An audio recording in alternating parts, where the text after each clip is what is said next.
We have a message coming in now from the Grand Teton Retreat.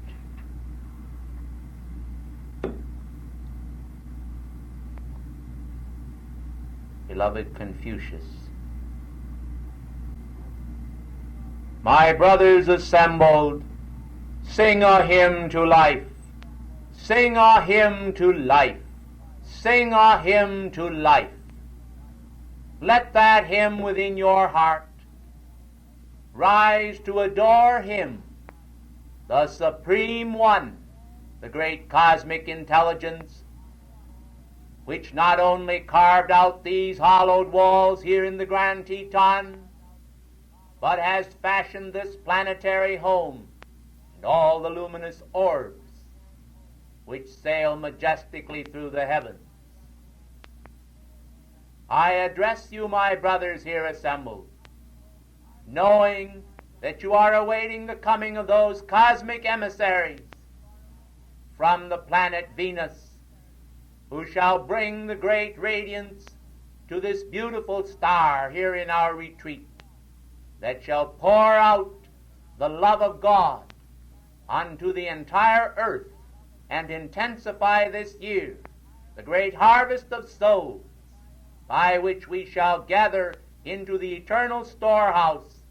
more and more of those who, endowed with life,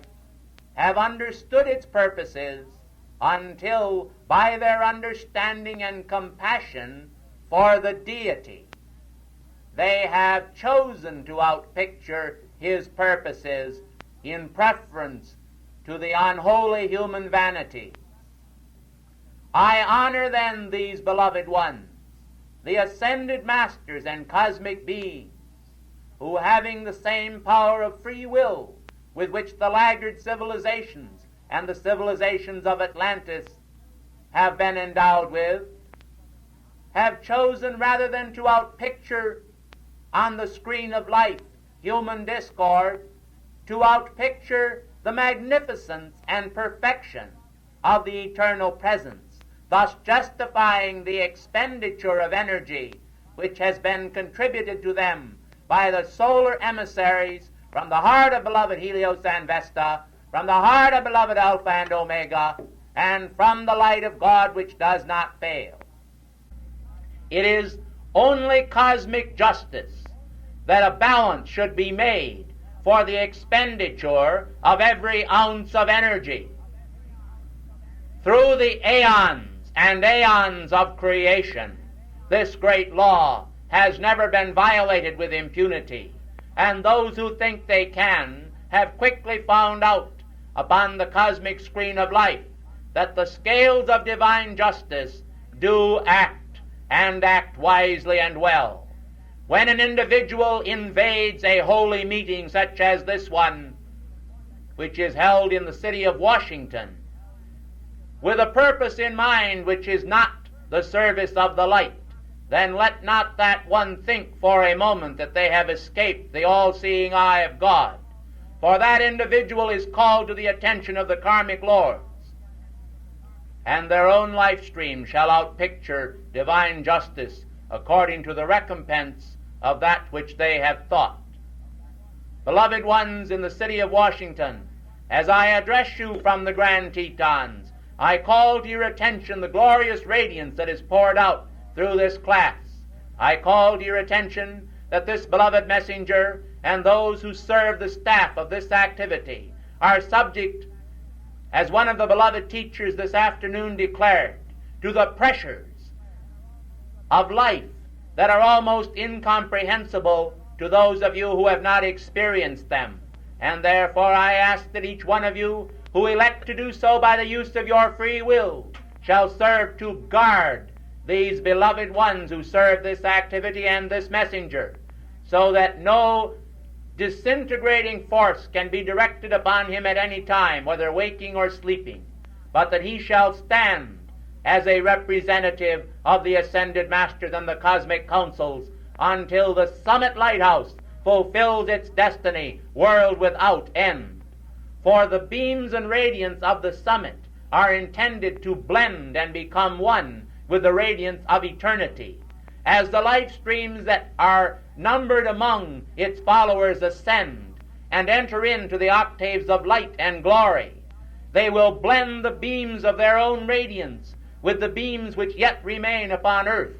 and therefore there will be composed here a great body of light, a body of ascended beings, ascended from this activity, and a body functioning in the world of form to connect that activity with our octave of light.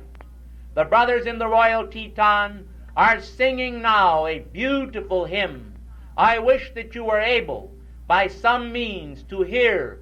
the wondrous tones that are echoing through these hallowed walls.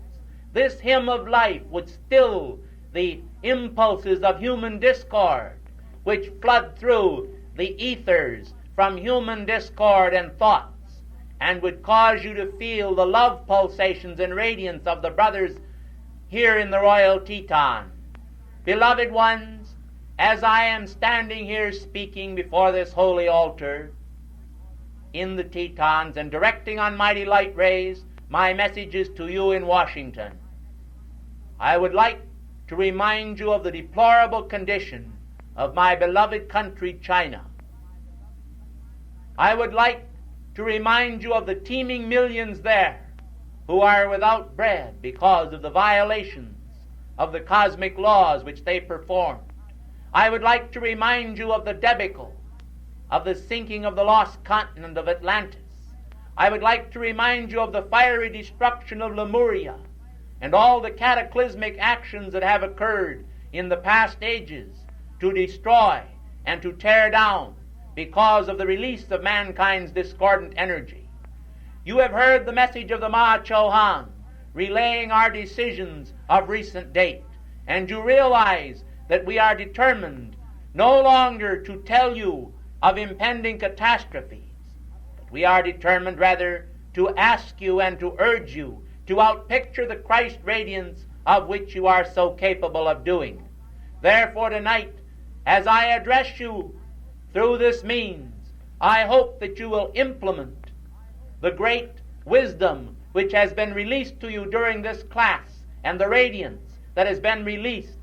by giving greater adoration to your presence this night, ere the veil of sleep fall upon your mortal consciousness. Give greater adoration to your presence. I will tell you one thing, beloved ones.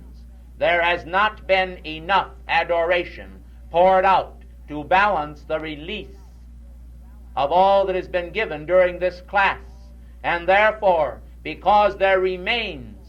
3 beautiful addresses to be given, I have been asked to call to your attention the need tonight to pour out more adoration to the presence so that the energy that can be released will be balanced before it is released, and thus not take so much of the energy from the body and consciousness of this beloved one through whom I am speaking. Beloved ones, you have an opportunity, not an opportunity to criticize, but an opportunity to serve the light. And then I think that life shall determine those who are children of light and children of truth, and those who prefer to wear a crown of sorrows in preference to a crown of God's pure life and love and service and perfection and beauty. I trust that all of you who hear my words will desire to outpicture the beauty and holiness of your presence, that the comfort of the Lord the Maha Chohan and the Brotherhood at the Royal Teton may enfold you justly in that eternal radiance that on a path of light will win for you your own ascension. Tomorrow, at a certain hour, the beloved Sanat Kumara will descend to the earth planet. It is expected that this will occur between 12 o'clock and 3 o'clock tomorrow afternoon, as your time is. And during that time, I trust that your love and radiance will pour to the planet Venus, to the 7 holy Kumaras, and especially to the return visit of the Lord Sanat Kumara, the Lord of the Flame. I, Confucius, thank you, and in the holy name of God, bid you a peaceful adieu.